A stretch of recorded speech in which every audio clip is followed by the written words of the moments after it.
mata, ilong at bibig. Takpan ang iyong bibig pag uubo at babahing. Iwasan ang matatao na lugar at malapit na pakikipagsalamuha sa taong may lagnat o ubo. Manatili sa bahay kung ikaw ay may sakit. Kung ikaw ay may lagnat, ubo at hirap sa paghinga, magpakonsulta agad. Ngunit tawagan muna ang doktor o ospital. Kumuha ng impormasyon sa mapagkakatiwalaang otoridad.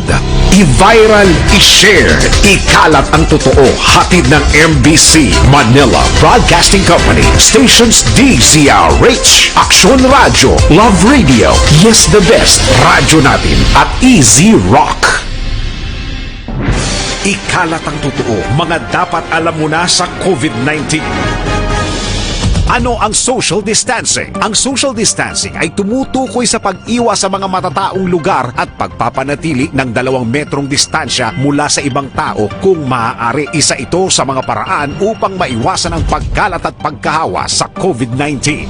I-viral, i-share, ikalat ang totoo. Hatid ng MBC Manila Broadcasting Company, stations DZRH, Aksyon Radio, Love Radio, Yes the Best, Radyo Natin at Easy Rock.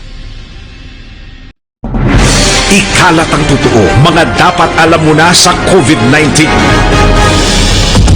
Halimbawa ng mga sitwasyon kung saan kinakailangan sundin ang social distancing. Pagbiyahe gamit ang pampublikong transportasyon. Pagpasok sa mga public office tulad ng post office, bangko at grocery store. Pakikipag-socialize sa mga public settings o pag-attend sa mga kaganapang dadaluhan ng maraming tao. I-viral, Sa balita, una sa aksyon.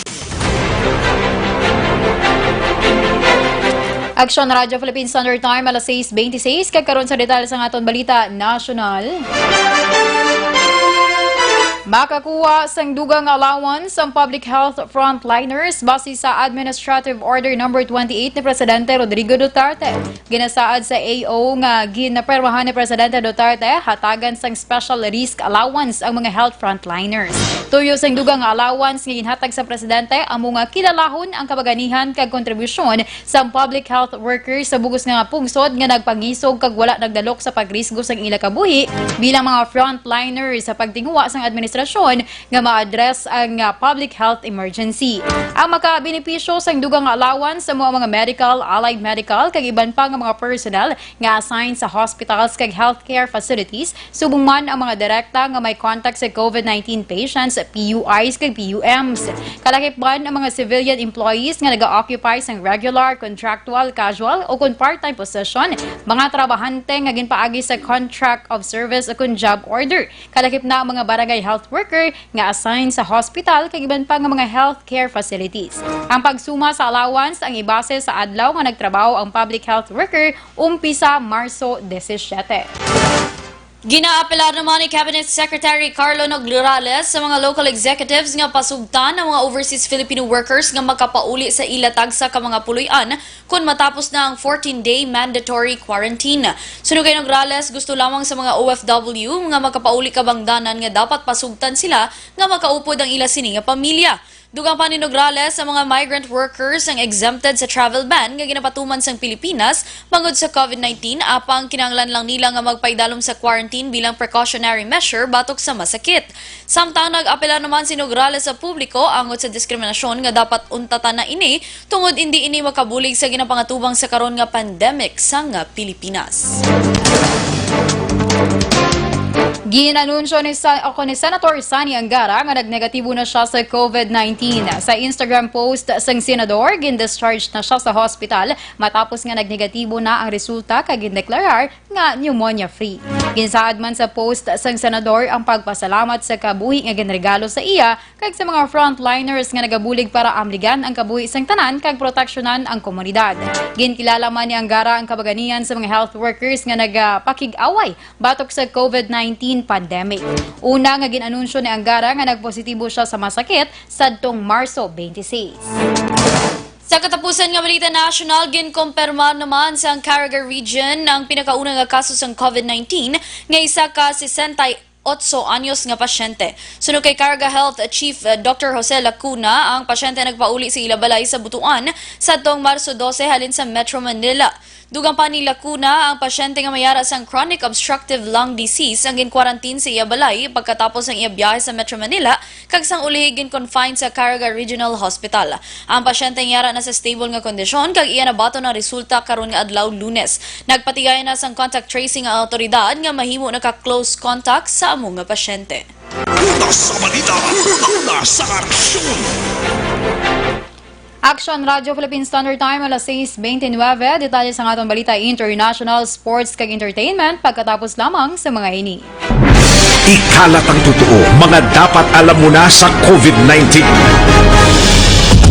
Halimbawa ng mga sitwasyon kung saan kinakailangan sundin ang social distancing, pagbiyahe gamit ang pampublikong transportasyon, pagpasok sa mga public office tulad ng post office, bangko at grocery store, pakikipag-socialize sa mga public settings o pag-attend sa mga kaganapang dadaluhan ng maraming tao. I-viral, i-share, ikalat ang totoo. Hatid ng MBC Manila Broadcasting Company, stations DZRH, Action Radio, Love Radio, Yes the Best, Radyo Natin at Easy Rock. Para labanan ang banta ng COVID-19 sa ating bansa, mahalaga ang kooperasyon ng bawat isa. Ang pananatili sa loob ng bahay ay isa sa pinakasimple pero pinaka-epektibong paraan para hindi kumalat ang virus. Kunwari, ikaw ang tuldok na ito. Malusog ka at malakas. Lumabas ka ng bahay. Ang hindi mo alam, may nakasalamuha ka ng may COVID-19. Tandaan, mahirap malaman kung sinong may virus, pero madali itong maipasa sa iba. Pwedeng naipasa na pala niya ang virus sa iyo nung umubo siya o bumahin. O baka naman ay nahawa na dahil humawa kayo sa parehong bagay na kontaminado. Ngayon ay mayroon ka na rin COVID-19. Isa ka ng carrier na makakahawa sa iba.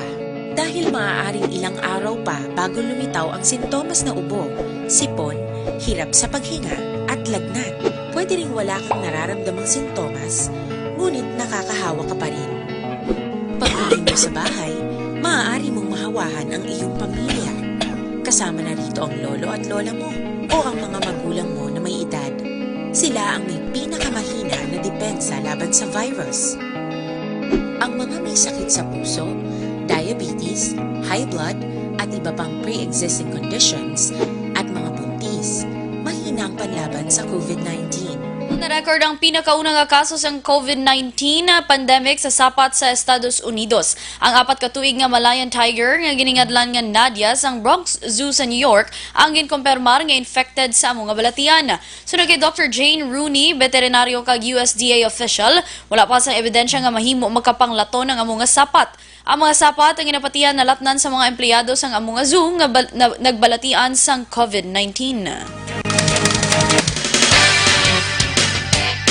Kag sa atong balita sports, naghikog ang madugay na nga nagasabi nga doktor sa isa ka football team nga amo ang French Liga 1 club Reims matapos may baluan nga positibo siya sa COVID-19.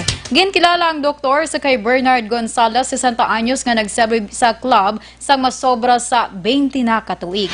Sunod ka Reims Mayor Arnaud Robinet, may ginbilin nga note sa iya si Gonzalez kundi ginbulgar sini nga positibo siya sa virus antes pa man nga nag-suicide. Ginpahayag naman sang alkalde nga iya gin kakibot ang ginhimo ni Gonzalez sa iya sini kaugalingon. Sa ato naman nga balita entertainment, ginkumpirmar sa aktor nga si John Arcilla nga nagtaliwan ang iya amay nga si Dominador Alemania Arcilla kag wala ini napatay bangod sa COVID-19. Sa Instagram post ng veterano nga aktor, iya ginakasubo bangod indi sila magkapadulong sa baler agud makita sa uli nga tinuon ang iya amay bangod sa ginapatuman nga enhanced community quarantine.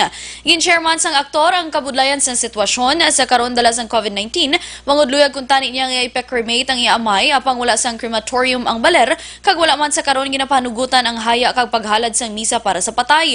Ginbulgar sa aktor nga ipabili na lang sa funeral chapel sang duha ka adlaw ang bangkay sang iyang sini nga amay kag igalubong nga limitado lang ang makakadto. Nagpangabay naman si Arcilla sang pangamuyo para sa bug-os sini nga pamilya. Una sa balita, una sa aksyon. Action Radio Philippine Standard Time alas 6:34 kag inyo ginpamatian ang kabugusan nga detalye sa aton mga natipon nga balita dili lamang sa Action Balita Evening Edition karon nga adlaw Lunes, Abril 6, 2020. Sa liwat kami ang inyong mga tagbalita. Aksyon Eden Aboso. Kag inyo naman si Action ang Defensor. Una sa balita, una sa Action. Sa Bacolod Aksyon Radio.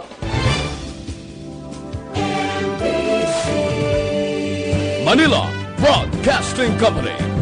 Sa balita, komentaryo, isyu, serbisyo publiko. Sa Bacolod, Aksyon Radio.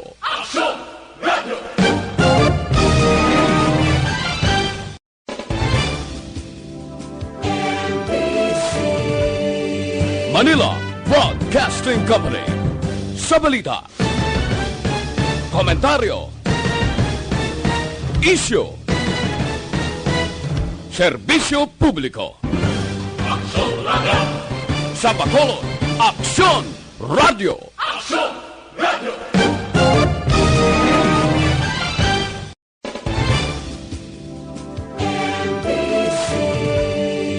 Manila Broadcasting Company.